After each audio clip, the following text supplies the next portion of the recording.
नमस्कार, अपना प्रदेश उत्तर प्रदेश उत्तराखंड देख रहे हैं आप। मैं हूं आपके साथ पूजा मोहन पांडे। बुलेटिन की शुरुआत करते हुए सबसे पहले आपको बताते हैं, यूपी के सीएम योगी आदित्यनाथ के सरकारी आवास पर कार्यक्रम वीर बाल दिवस पर आयोजित किया गया था। सीएम योगी ने गुरु गोविंद सिंह जी की महाराज के पुत्रों को नमन किया है और ट्वीट करते हुए लिखा कि वीर बाल दिवस पर श्री गुरु गोविंद सिंह जी महाराज के साहबजादों के बलिदान को कोटिशः नमन।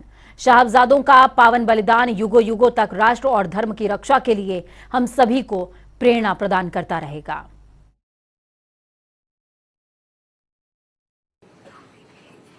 बाबा अजीत सिंह कौन थे? बाबा जुझारू सिंह कौन थे? क्या उम्र थी उस समय? बाबा जोरावर सिंह क्या उम्र थी?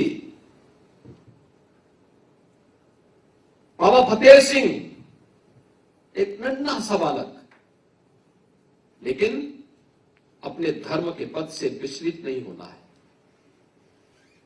दुश्मन के सामने सिर नहीं झुकाना है, धर्म के पद का अनुसरण करना है। बचपन से मिले हुए संस्कार मां गुजरी के सानिध्य में जो संस्कार, जो सानिध्य प्राप्त हुआ, दो पुत्र युद्ध भूमि में वीर गति को प्राप्त होते हैं। बाबा जोरावर सिंह और बाबा फतेह सिंह दीवारों में चिन लिए जाते हैं, लेकिन कहीं तो दूसरी तरफ डिप्टी सीएम ब्रजेश पाठक कानपुर के जीएसवीएम मेडिकल कॉलेज पहुंचे। यहां पर उन्होंने 100 बेड के पीडियाट्रिक इंटेंसिव केयर यूनिट का उद्घाटन किया है। करीबन आधे घंटे तक वो हेलेट हॉस्पिटल में रहे और इसके बाद अन्य कार्यक्रमों में हिस्सा भी लेने के लिए पहुंचे।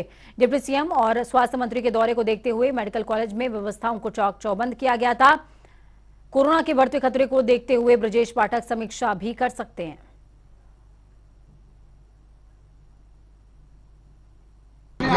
कोविड को लेकर कोई पैनिक की स्थिति नहीं है। आगरा में एक मरीज पॉजिटिव मिला है, उसको जीनोम टेस्टिंग के लिए हमने भेजा है। मैं प्रदेश के वासियों से अपील करता हूं, विदेश यात्रा से आए अपने परिजनों की जांच अवश्य कराएं, उनको आइसोलेशन में रखें और जब तक चिकित्सक अलाउ न करें, यानी निगेटिव न हो जाए, तब तक बाहर न निकले। तो दूसरी तरफ रामपुर विधानसभा सीट पर हुए उपचुनाव में जीते आकाश सक्सेना को विधानसभा अध्यक्ष सतीश महाना ने विधायक पद और गोपनीयता की शपथ दिलाई। आकाश सक्सेना ने रामपुर उपचुनाव में सपा के आसिम राजा को 33,000 से ज्यादा वोटों से परास्त किया था और इतिहास रचा। दरअसल काफी सालों से यह समाजवादी पार्टी का गढ़ हमेशा से रहा और इस सीट पर आजम खान लगातार कई बार विधायक भी रह चुके हैं। तो वहीं आपराधिक मुकदमों में आजम खान को उच्चतम न्यायालय ने सजा सुनाई, जिसके चलते विधानसभा अध्यक्ष सतीश महाना ने आजम खान की विधायक की सदस्यता रद्द कर दी।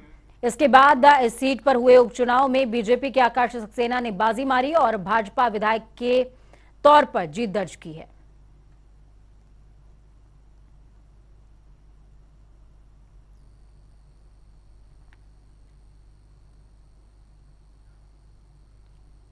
दूसरी तरफ यूपी में नगर निकाय चुनावों की तैयारियों को लेकर बीजेपी में मंथन का दौर चल रहा है। इसी को लेकर बीजेपी प्रदेश अध्यक्ष भूपेंद्र चौधरी, संगठन मंत्री धर्मपाल सिंह और सभी प्रकोष्ठों के अध्यक्ष की बैठक लखनऊ में हुई। बैठक में निकाय चुनावों की अब तक की क्या रणनीति है, अगर कोई कमी होती है तो उसे कैसे पूरा किया जाए, और अगर निकाय चुनाव कोर्ट के आदेश के बाद टाल दिए जाते हैं तो सभी कार्यकारिणी को नए सिरे से कैसे गठित किया जाएगा। इन तमाम विषयों पर बातचीत की हमारे संवाददाता अनूप ने। सुने। भारतीय जनता पार्टी की बैठक आज महत्वपूर्ण बुलाई गई। हमारे साथ प्रदेश अध्यक्ष भूपेंद्र चौधरी सर हैं। सर, आज महत्वपूर्ण बैठक बुलाई गई है, क्या कुछ बैठक का एजेंडा होगा सर?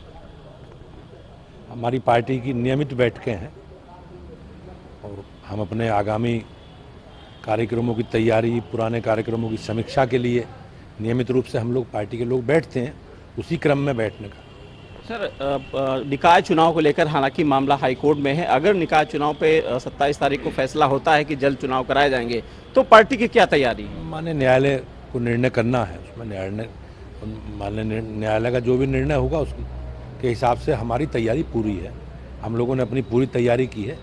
अगर माननीय उच्च न्यायालय का आदेश चुनाव कराने का होगा तो जैसे सरकार अधिसूचना जारी करेगी, हम लोग अपने काम चुनावी जो भी हमारे कार्यक्रम अभियान हैं या जो हमारे प्रत्याशी चयन की प्रक्रिया उसे पूरी करके चुनाव में जाएंगे। कार्यकारिणी का शासन कार्यकाल भी खत्म हो रहा है, नई कार्यकारिणी का गठन होना है, किस तरीके से सर उसको इस बार देखा जाएगा? अभी कार्यकारिणी का कार्यकाल समाप्त नहीं है और मुझे मिड सेशन में काम दिया है पार्टी ने, तो एक बार केंद्रीय पार्टी निर्णय लेगी उसमें क्या करना है, जितना भी परिवर्तन करना होगा, क्या करना होगा, नई टीम बनाने, जो भी निर्णय होगा केंद्र की पार्टी को करना है। शुक्रिया। तो नई पार्टी का गठन और भी परिवर्तन भी होगा या फिर गठन किया जाएगा तो उसमें केंद्रीय नेतृत्व का बहुत बड़ा अहम रोल रहने वाला है, ये भूपेंद्र चौधरी उत्तर प्रदेश के प्रदेश अध्यक्ष का कहना है। क्या प्रसन्न शिवम के साथ अनूप सिंह, जनता टीवी, लखनऊ।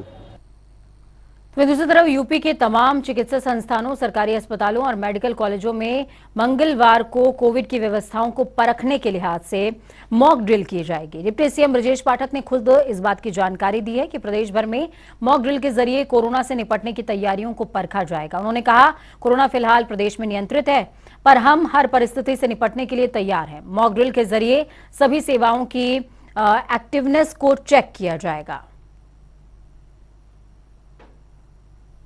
कल आदरणीय प्रधानमंत्री नरेंद्र मोदी जी के कुशल मार्गदर्शन में उत्तर प्रदेश सरकार सभी जिलों में इंक्लूडेड सभी मेडिकल कॉलेजों में हम एक साथ मॉक ड्रिल करने जा रहे हैं, जो 10 बजे प्रातः से शुरू करेंगे। कोविड प्रबंधन के सारे संसाधन, जैसे हमारे ऑक्सीजन प्लांट्स हैं, ऑक्सीजन कंसंट्रेटर्स हैं और हमारे वेंटिलेटर्स हैं, इंक्लूडिंग स्टाफ, जो चाहे पैरामेडिकल हो, चाहे नर्सिंग स्टाफ हो या हमारे चिकित्सक हैं, सभी लोग एक साथ उपस्थित होंगे और सभी उपकरणों को स्टाफ के साथ हम जांचेंगे। यदि कोविड का इमरजेंसी में कोई मरीज आता है तो किस प्रकार उसके साथ हम व्यवहार करेंगे, किस प्रकार हम उसको इमरजेंसी पहुंचाएंगे और उसको सारे व्यवस्थाएं, जो कोविड चिकित्सीय व्यवस्थाएं सारी उपलब्ध कराएंगे। इस प्रकार का हम आदरणीय प्रधानमंत्री नरेंद्र मोदी जी के कुशल मार्गदर्शन में करने जा रहे हैं। और ये सभी अस्पतालों में जहां कोविड के हमने बेड्स तय किए वहां होगा, इसके अलावा मेडिकल कॉलेजेज में भी होगा, केजीएमयू, लोहिया और पीजीआई में भी होगा। मैं उत्तर प्रदेश के लोगों को इस बात का भरोसा दिलाता हूं कि कोविड के लिए और चिकित्सीय व्यवस्थाओं के लिए, स्वास्थ्य व्यवस्थाओं के लिए हमारी सरकार पूरी तरह से आपके साथ प्रतिबद्ध है। कोई टेंशन की बात नहीं है, कोई पैनिक नहीं है, लेकिन फिर भी हम प्रतिबद्धता के साथ इसलिए ये जांच कर रहे हैं जिससे अचानक कोई बीमारी आए तो हमें कोई दिक्कत न हो। बहुत बहुत धन्यवाद।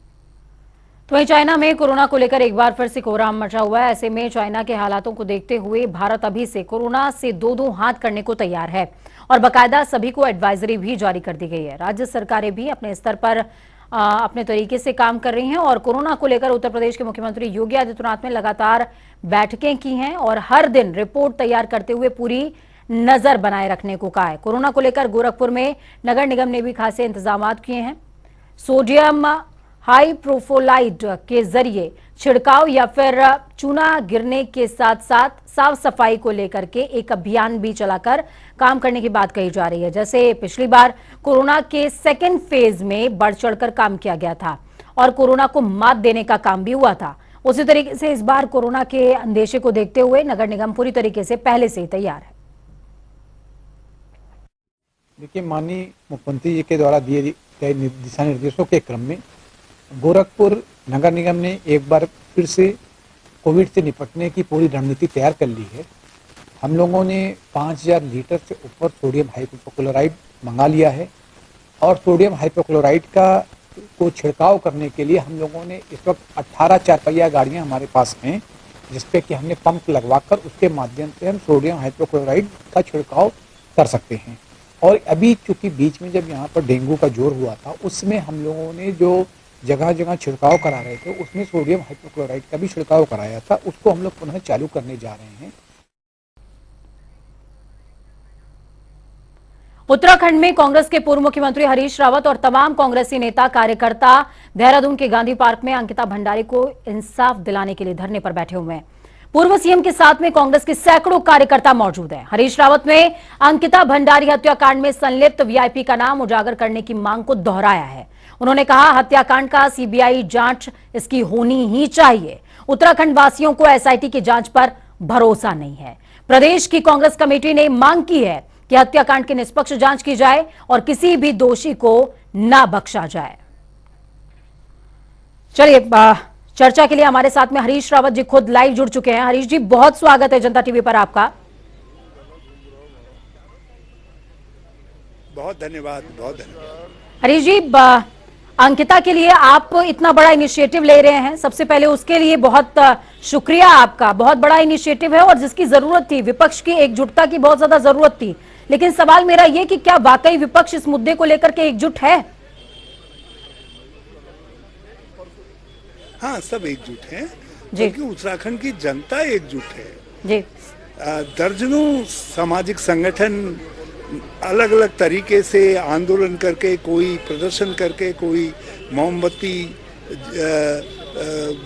का वो निकाल करके, कोई किसी न किसी तरीके से अपनी आशंका, डर को व्यक्त कर रहे हैं।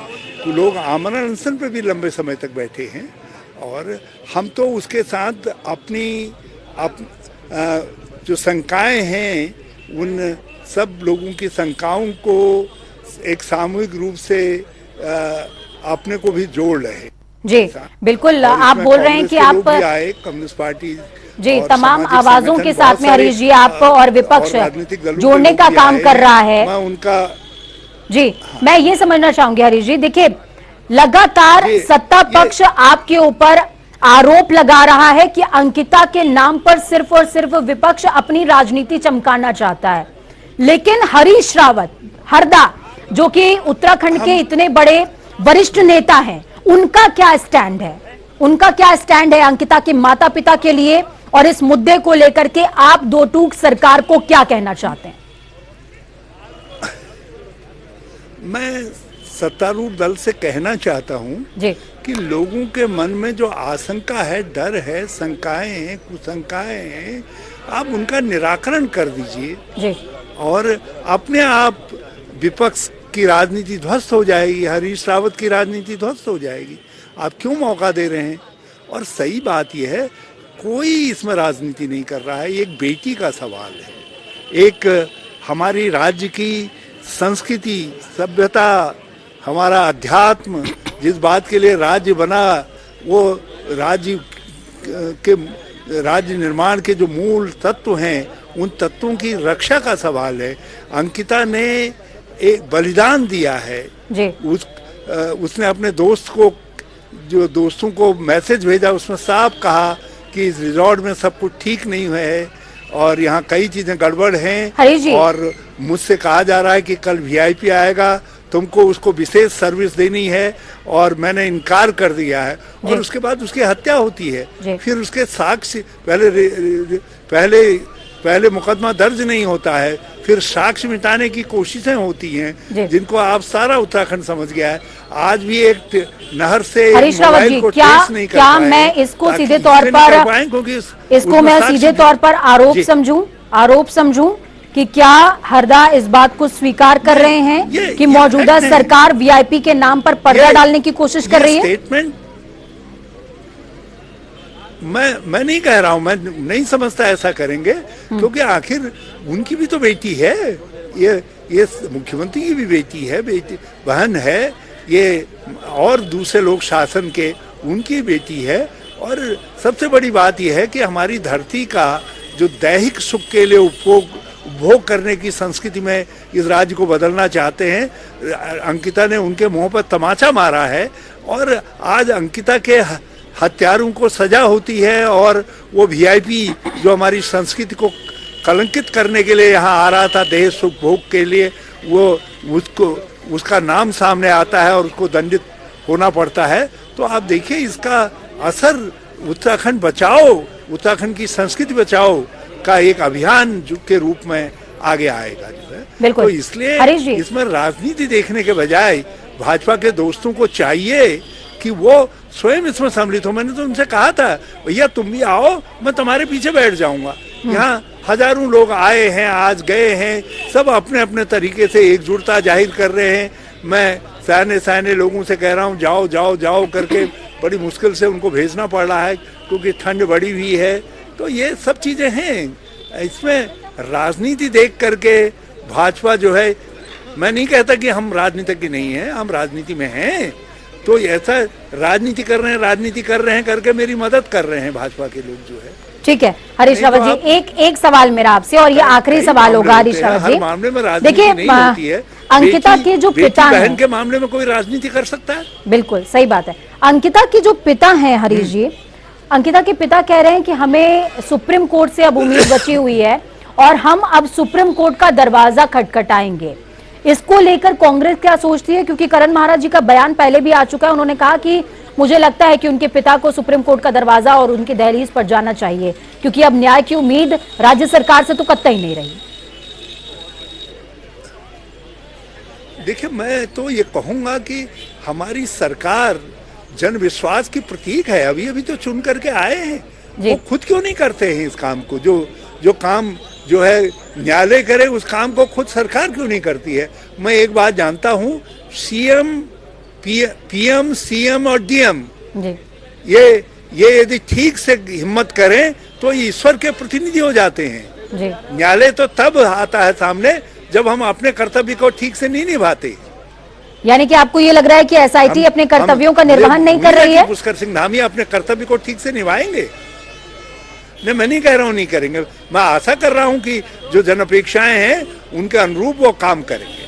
ठीक है, आप काम करने की अपेक्षा कर रहे हैं हरीश जी, लेकिन मौजूदा जो तथ्य सामने रखे गए हैं, न्यायालय में पटल पर रखे गए हैं, तो आपको क्या लगता है कि एसआईटी ने इस दौरान अपनी भूमिकाओं का निर्वहन ठीक से किया है या फिर नहीं किया है?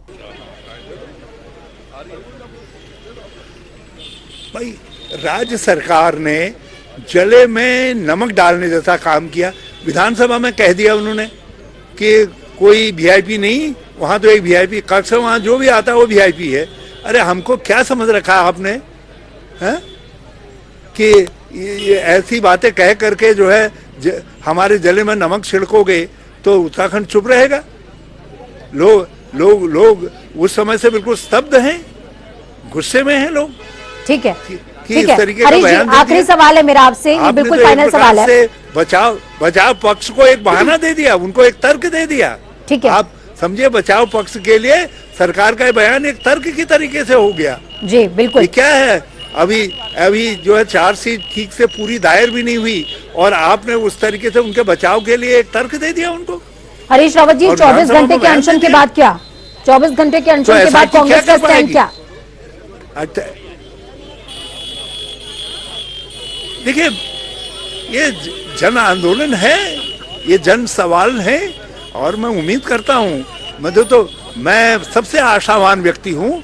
मैं मुख्यमंत्री जी से भी बड़ी आशा करता हूँ, वो वक्त के अपने कर्तव्य का पूरी तरीके से पालन करेंगे। मुझे कोई उनको सिखाने की जरूरत नहीं है, वो कर्तव्यनिष्ठ व्यक्ति हैं और इस मामले में वो वीआईपी कोई है, कितना ही क्यों नहीं सत्ता के नजदीक है, उसके खिलाफ कार्रवाई करेंगे। सत्ता तो आती है जाती है, लेकिन ऐसे व्यक्ति जो संगठन और सब पर कलंक कर रहे हैं उनको क्यों बचाएंगे? बिल्कुल, बहुत शुक्रिया हरीश जी हमारे साथ जुड़ने के लिए, अपने अहम विचार हमारे साथ में साझा करने के लिए। हम ये उम्मीद करते हैं कि आपका ये जो अनशन चल रहा है, इस अनशन को एक दिशा मिले और अंकिता को न्याय भी मिले।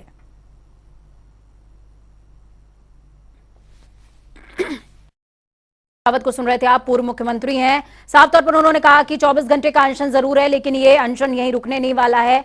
आंदोलन को आगे और धार दी जाएगी और अंकिता को हम न्याय दिला करके ही रुकेंगे।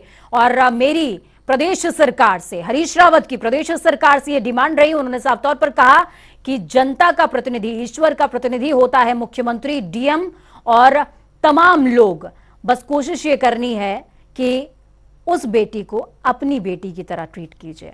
चलिए खबरों में आगे बढ़ते हैं। वीर बाल दिवस के उपलक्ष्य में आज उत्तराखंड के उधम सिंह नगर में कार्यक्रम का आयोजन हुआ। कार्यक्रम में मुख्यमंत्री पुष्कर सिंह धामी ने बतौर मुख्य अतिथि शिरकत करी थी और इस दौरान सीएम धामी ने कहा कि यह दिवस हमारी नई पीढ़ी को हमारे साहबजादों के साहस, शौर्य और उनके पराक्रम से अवगत कराता है। इस दिवस हमारी नई पीढ़ी को हमारे साहबजादों के साहस, शौर्य और उनके पराक्रम से रूबरू होने का मौका मिलता है। और यह पूरा कार्यक्रम उधम सिंह नगर में था।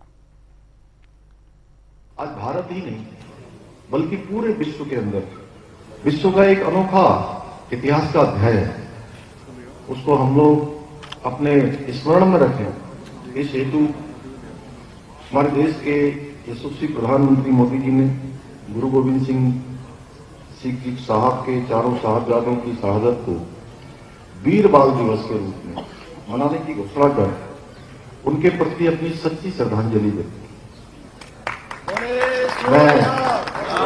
मैं प्रधानमंत्री मोदी जी का इस गुरु घर से, इस सरस्वती के प्रांगण से, विद्या के मंदिर से, पूरे उत्तराखंड वासियों की तरफ से, पूरे हमारे यहाँ के सभी निवासियों की तरफ से उनको बहुत धन्यवाद करता हूँ। ये नेक काम उनके हाथों से यहाँ पर हुआ है।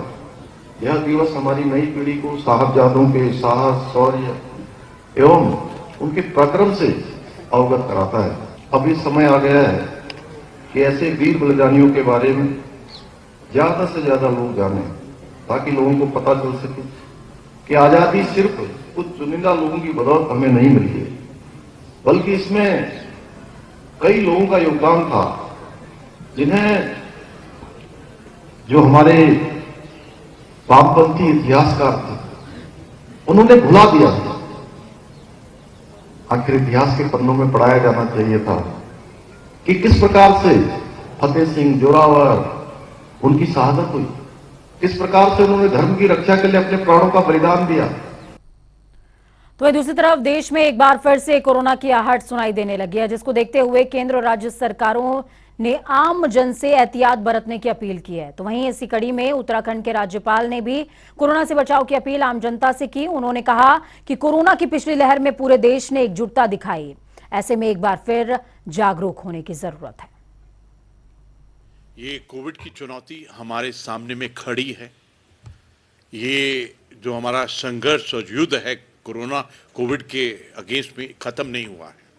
जिस प्रकार भारत ने कोविड महामारी का दूसरा चरण उस वक्त में सफलता पाई थी, वो अपने आप में पूरे विश्व में एक एग्जाम्पल बन गया है।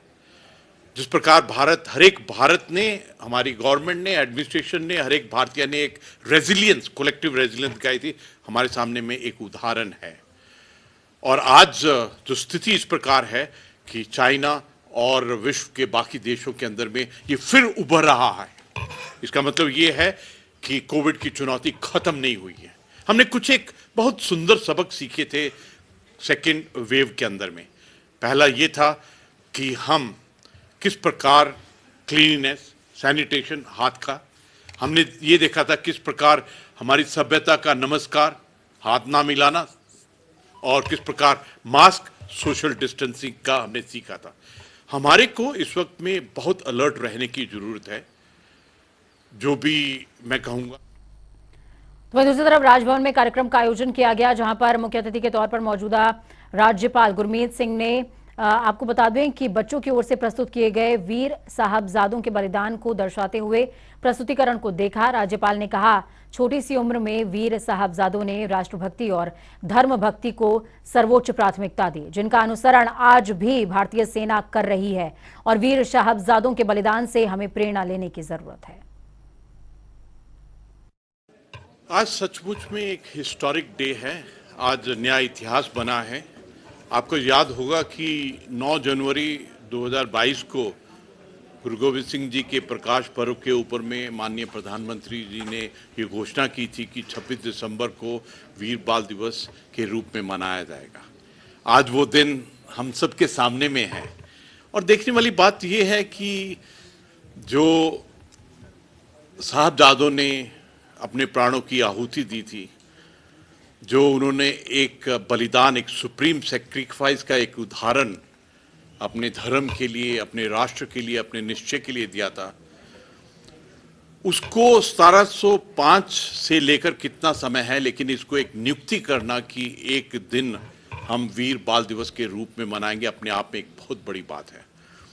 मैंने 9 जनवरी के बाद में जितने भी सिखों को मिला हूँ, गुरु नानक नाम लेवा को मिला हूँ, जितने भी भारतीय को मिला हूँ, जितने भी सैनिकों और संतों को मिला हूँ, उन सब ने एक ही बात कही है कि आप हमारा आभार, प्रशंसा और धन्यवाद प्रधानमंत्री जी को दीजिए।